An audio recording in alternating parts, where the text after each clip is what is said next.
Hello, welcome. Thanks for downloading the Garden Fork Radio Show. If you're new to the show, it's eclectic DIY. It's me, Eric. I have a YouTube channel called Garden Fork, and I have a podcast called Garden Fork. And my eclectic bunch of friends talking about DIY stuff. Today, my friend Rick is here. Welcome, sir.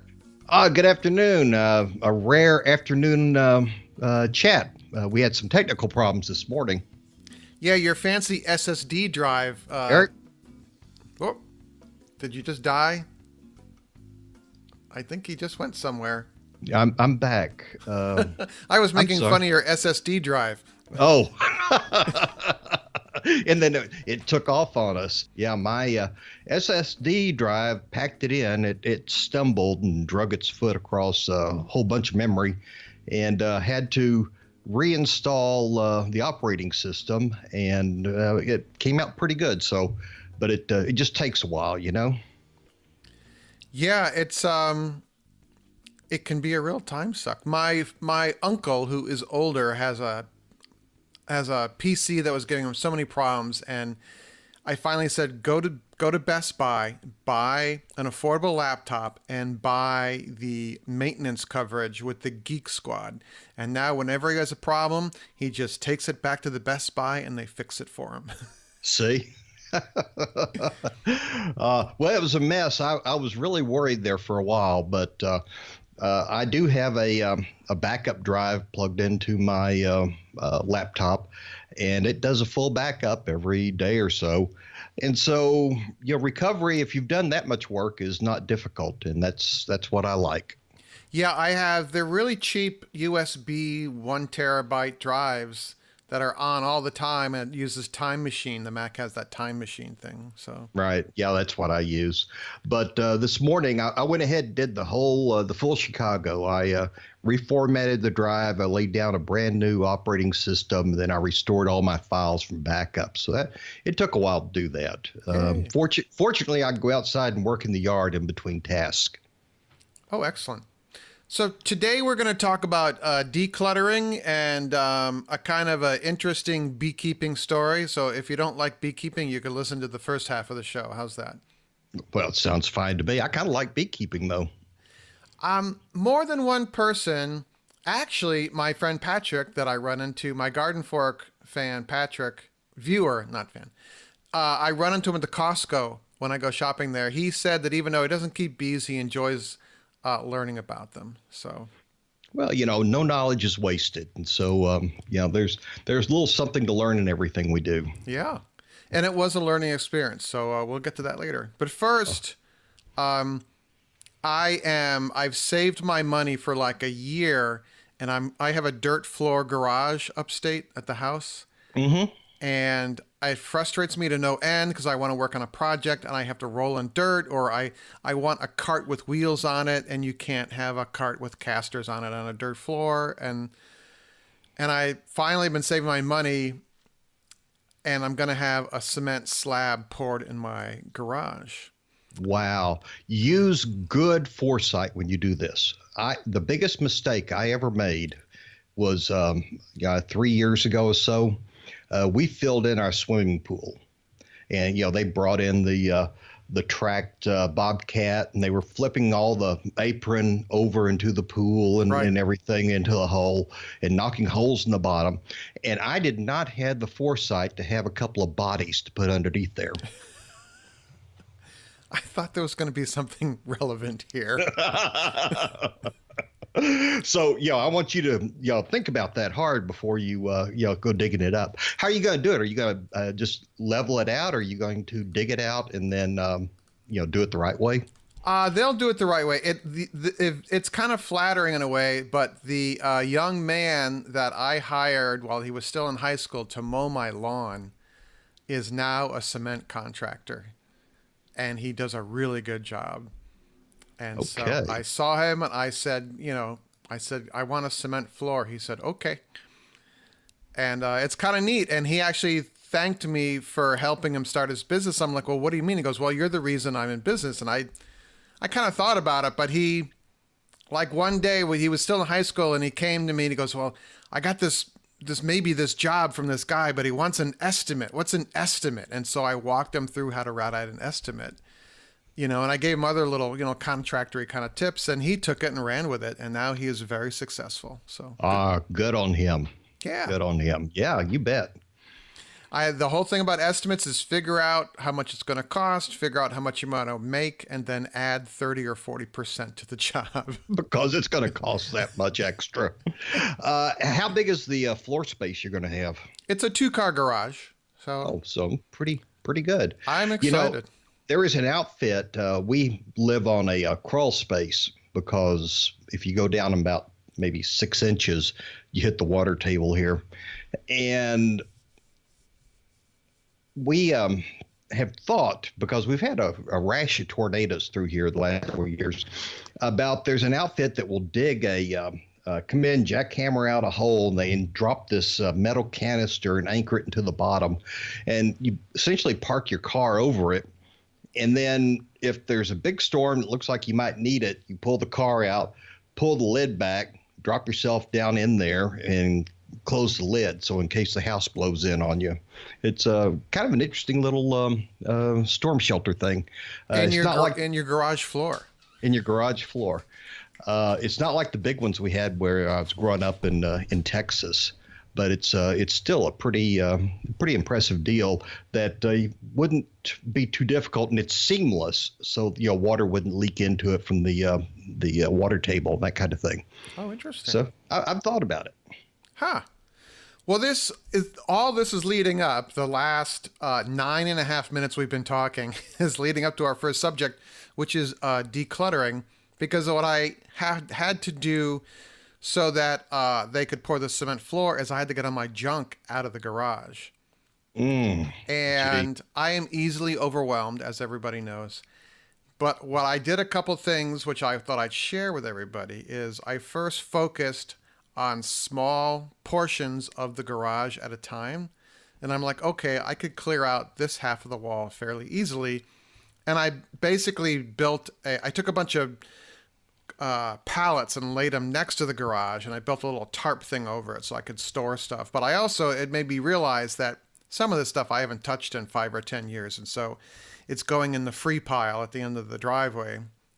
And I actually got it done in an afternoon, because all I had to do was like, okay, now I'm going to focus on this 5 feet of it. And then I was like, okay, when I get to that beam there, I'm going to stop and go have lunch. And then I made myself plan, and I got through it. And it was, afterward, it felt really good. Oh, well done, sir. I'm impressed. I thought I was much less overwhelmed. And the part that bugs me is like I have some kind of scrap metal or something. And I'm like, well, I want to make sure it goes to a good use, so I just don't want to throw it in the trash. So I had some bamboo wood flooring, and I thought, I could burn this in the evaporator, the maple syrup evaporator. I said, or because it's still in perfectly good shape, I thought I'll put it on our town.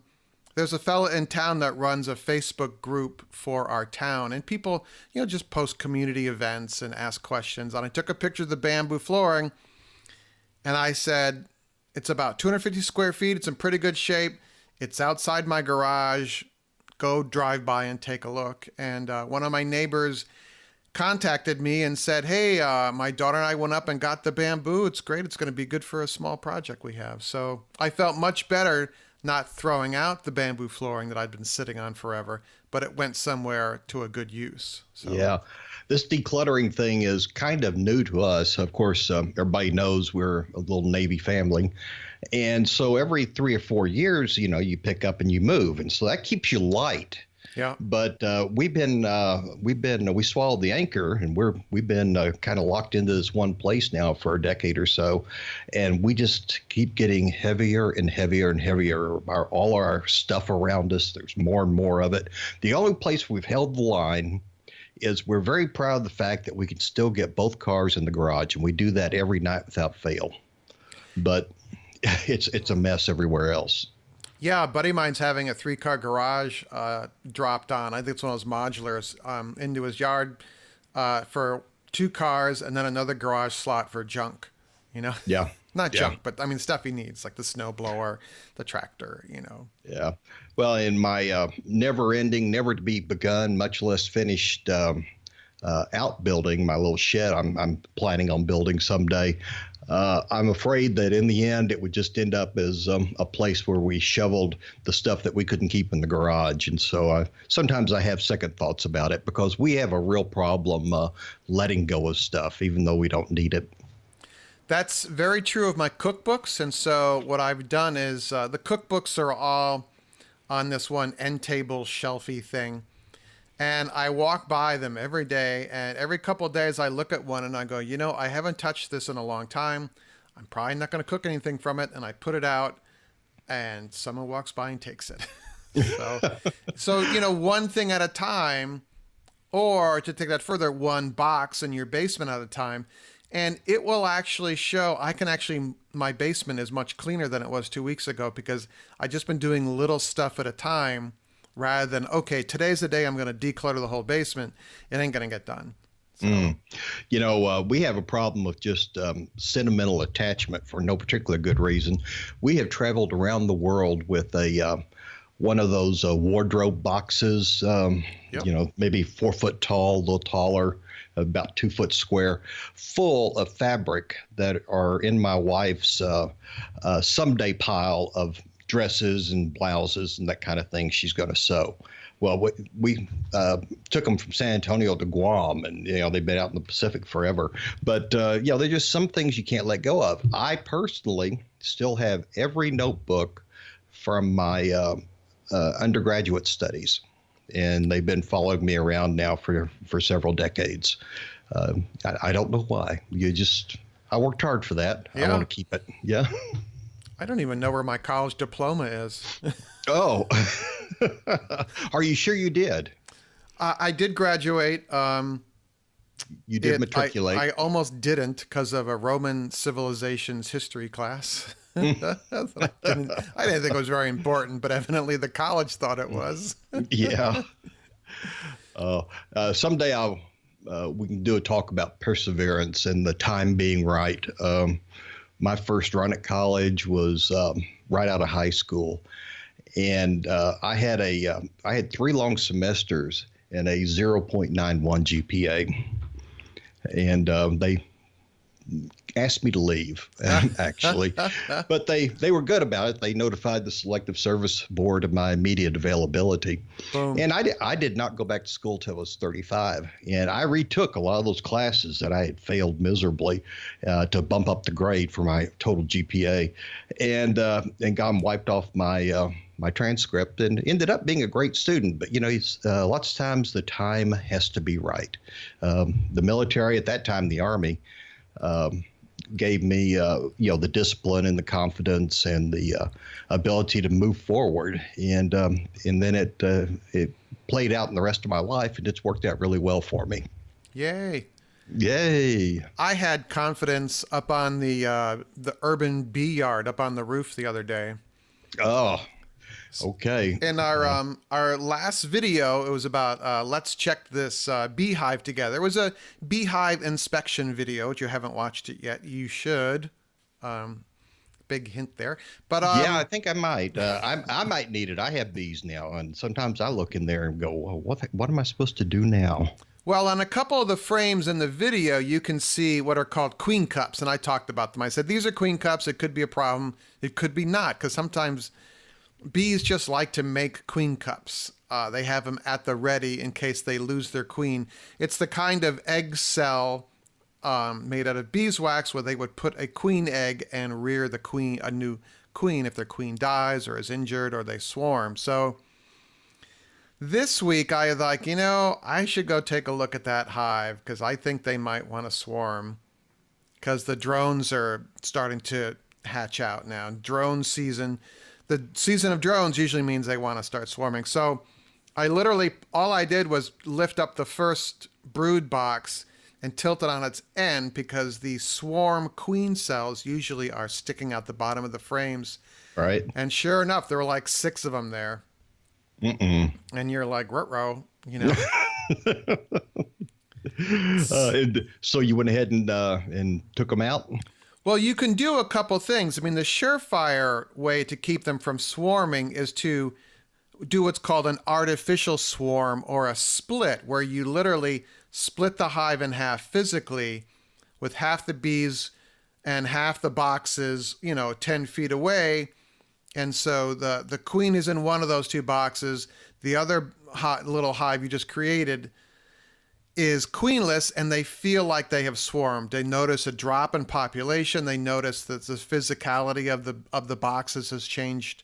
So they're like, oh, okay, we've swarmed. We're not going to go anywhere. Yeah, and they don't smell the queen's pheromone anymore. Right. The problem with that is I don't want another hive of bees. I want 2 hives, and that's it. You've also reduced your honey production because you're cutting back in the number of workers, because now they're going to want to rebuild a bit. The hive that is not queenless has to raise a queen, or you have to put a new queen in there. Right. So what I had done about a month ago is that I started a queen rearing nuke, which is short for nucleus hive. It's a smaller mini hive that you can build out of the spare boxes and stuff you usually have laying around. It's a condo for the queen. And I successfully raised a Brooklyn mongrel queen. Okay. Fully mated and laying very well. And I even marked her myself. Oh, no, isn't that fun doing that first? Did you actually use the color code? No, I just had I had the red color and I had the proper kind of health. It's a bee safe marker. It's a bee safe paint. Right. But I got this really cool queen catcher / marker. It has like, it just looks like a bizarre rectangle out of clear plastic, and it has a sliding plastic floor on it, and you put this thing over the queen on a frame, and you slide this flexible plastic under her, and then you turn it upside down and you push the queen back up into that flexi slide stuff, which is perforated, and it very gently holds her there, and you can dab her with a little bit of ink and then let her go again. So I had a marked queen at the ready. So my goal was, I'm like, okay, I could do a split. I wanted to do what's called a Taranov split, which is pretty spectacular. I thought I want you to do a video of that sometime. Yeah, that will look cool. But I was like, let's keep this simple, and that way I don't have to split. Let's try and find the original queen in the hive. And I thought this is going to be impossible because there's 5 medium supers on this hive. That's 50 frames.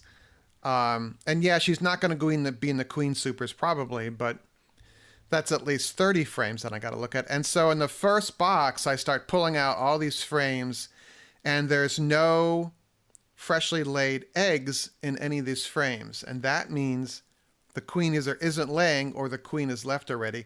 And the population wasn't that huge. And I'm like, have they swarmed already? It sounds like they may have. So then I got into the second or the middle brood box, and I found a frame with freshly laid eggs, which is these tiny white worms at the bottom of the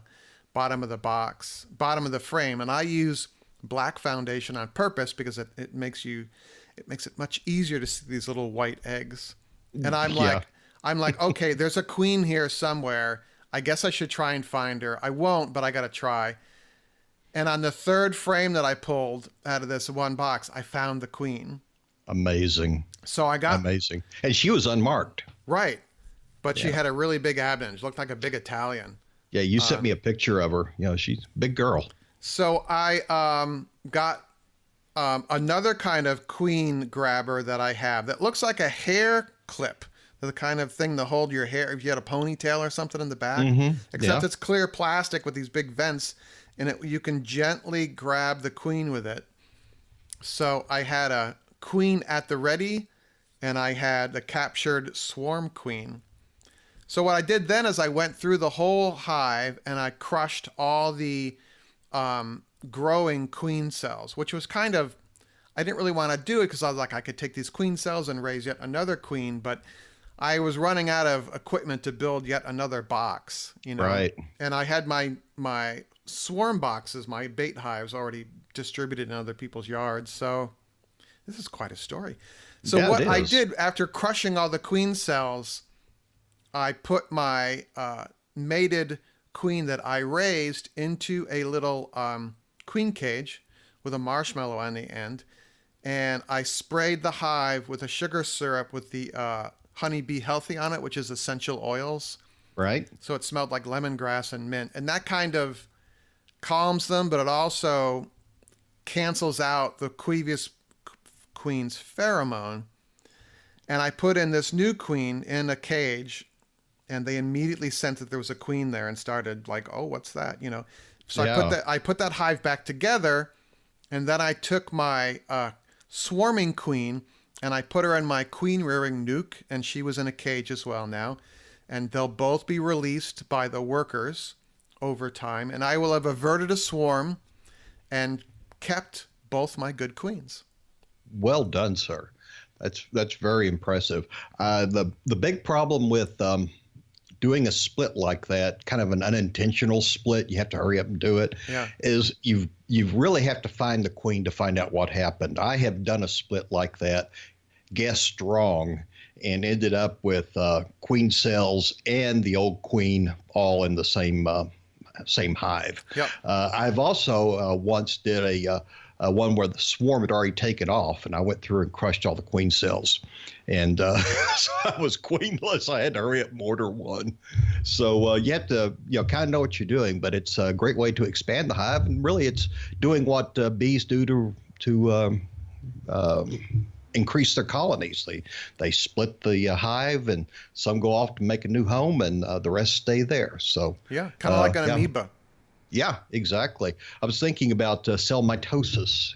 How the nuclei begin to separate and gather on either end of the cell, and it slowly comes apart, and it makes two new cells. That's exactly the same kind of thing. I was thinking that. Yeah. Yeah. It was just one of those times where it worked, and I'm like, I actually had my act together enough to have a queen on hand. I didn't have to go scrambling to get a queen. They're very expensive to ship overnight, and it all seems to have worked. And I'm like, oh. Oh, great. I picked up a swarm early in the season, and I got them in a hive, and I checked on them a couple of times, make sure that she was in there and laying, the queen, and was a little surprised after you called me and we talked about how to do a split and everything. I said, maybe I better go out there and take a look at that hive. And so I popped the top and shot a little smoke around, and they had really, I used deeps for my foundation hives, the ones where the brood are. And they had filled up 2 deeps with brood and bees and pollen and even a lot of honey. And I went ahead and slapped 2 more supers on top of that, and I'll just leave them alone. First year, I'll just let the bees do what they need to do to make it through the winter. And then next year, I'll work harder at trying to manage them and get some honey off of them. Yeah, it's kind of weird when it all is like, oh, here they are already. They're like booming right now. Yeah. Yeah. But if people are curious about what's called the Taranov split, it involves taking all the bees out of the hive. You have a bed sheet with a wooden ramp going back up to the hive on the floor of your bee yard, with like a 3-inch gap between the top of the ramp and the hive entrance. You shake all the bees off onto the white sheet. You take all the frames out of the hive, and you put the supers with those shaken off frames back in its original location, on your little hive stand. And all the nurse bees and the queen that were going to swarm anyway, they go to the top of the ramp, and then they flip over. They go underneath and hang underneath the ramp in not a perfect, but in a swarm configuration. Right. You tack like a terry cloth towel or something right underneath the lip of the ramp, and they will all collect there. So those are nurse bees that were going to swarm anyway, and the old queen. And then all the other bees, mainly foragers and some other nurse bees, other workers, they fly back into the hive. And so you've done an artificial split, but you also know where the queen is. And see, that's the important thing, isn't it? That's the hard thing. Right. So you could put the the frames that have queen cells back in the box right there, and then take this swarm that you've got and drop them in another box, and then you'd be good to go. So if you go to honeybeesweet.com, it's a really great website run by a lady named Rusty. She has like 3 different articles on what's called a Taranov split, and I'll put that in the show notes here. But it's a really great bee blog, and that's a really cool method that I want to try one day. If anyone's done that, it's radio@gardenfork.tv. Yeah, and if you're not a bee person, but this kind of intrigues you, there must be a dozen different ways. There's the Mississippi split, there's the standard split, the Taranov split. I mean, they're all different kinds of ways to get these bees separated, so that you can increase your hives. I mean, each of them, it's good to know, because some take a lot of equipment, some take no equipment at all. Yeah, it's just pretty fascinating. So. Yeah, I can hear people sitting out there with a worm on their tongue, with bated breath, wanting to know how this story ends.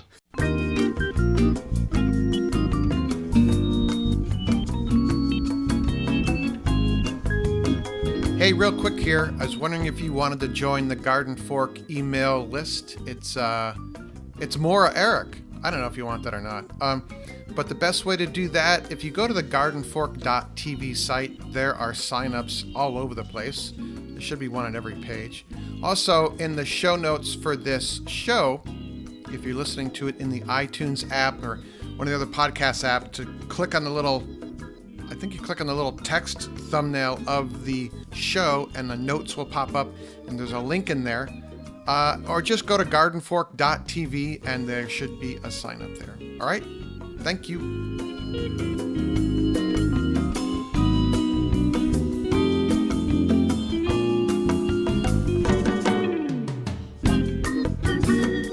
Well, we have one more story today, and then we'll let our people go to they're almost done with their car ride to work here. Yeah, soon they'll be free. We're going to ransom them all. I posted on our Facebook community group, whenever I plant basil, the seedlings, I buy them at the nursery near me, something munches on the leaves. And interesting replies on our Facebook group, but it seems the consensus is either slugs or cabbage worms. I think it's cabbage worms because there is some insect frass, very tiny insect poop, basically, on the leaves as well, and the slugs wouldn't do that. And the slugs there's usually a slime path with slugs. So exactly, yeah. I'm thinking cabbage worms, and several people suggested using the neem spray, which is an insecticide made from the bark of the neem tree. Or right. I also just thought the soapy water with garlic and hot pepper spray. I wonder if that would dissuade them. It might. But, if you don't get on top of it pretty quick, they'll denude your basil for you. Thank you. They'll be the worms with the freshest breath. Good thing pointed out by 2 different people in the discussion is that the neem oil or any insecticide is going to wipe out your good insects as well. Right. And people look past this, but spiders are very helpful in a vegetable garden. Oh, yeah. And the neem will wipe them out. If you do this wholesale spraying of everything, you're killing all the insects, not just the bad ones. Yeah. I'd try a little bit of the soapy water thing first before I moved on to neem. But neem's a very safe product. That's one reason that people like to use it. My garden tower, too, that I did a little post on. I saw that. Yeah, it looks great. Yeah. It is just growing like gangbusters, and you can actually sit next to it and pick your dinner and decide how your salad's going to be. And it's a lot of fun. I'm thinking I like this a lot more than I ought to, really. My tomatoes are beginning to get up, but I was slow getting them in the ground, and so they have some catching up to do. But we have a long tomato season here. I'm sure we'll finish strong. That tower is pretty cool. Yeah, I've got about 50 plants in there. About half of them are lettuces, and I've got some basil, some oregano, some rosemary. I've got a lot of cilantro, chard of different styles. You know, the real colorful ones, the reds and the golds, that kind of thing. Rainbow chards, yeah. That's it, the rainbow chards. And it's just providing for us like you wouldn't believe. Plus, I put in some pepper plants, drilled a couple of holes so I could loop some twine in there to hold the pepper plants up. No insects, and it accumulates all of the drain water down the very bottom into a 2-gallon tray you can pull out. And also the center piece of that is a worm composting bin. And so the worm castings and stuff are falling down and getting into the water. Just take a cup, dip it out. I'm pouring it on plants there on the tower, but I'm also using it around the garden in different places. And so virtually nothing goes to waste. I'm very, very happy with this little thing. I love it. Wow. So you think people have gotten to work by now? Either there they've gotten free. Knots have come loose and they're ready to. Okay, She Who Must Be Obeyed and I are heading out tonight for a little supper. We don't eat out very often, but tonight we're going to. So I guess I'll talk to you later, my friend. All right. Thanks for taking the time. And everyone, radio@gardenfork.tv if you want to email us with comments. I always appreciate you guys just hanging out and listening. It's kind of fun just to see if people are interested in this stuff or not. All right. So go make it a great day. We'll see you. Talk to you later, my friend. Bye-bye. Garden Fork Radio's executive producer is Jimmy Goots of hollowbooks.com. And our music is licensed from uniquetracks.com.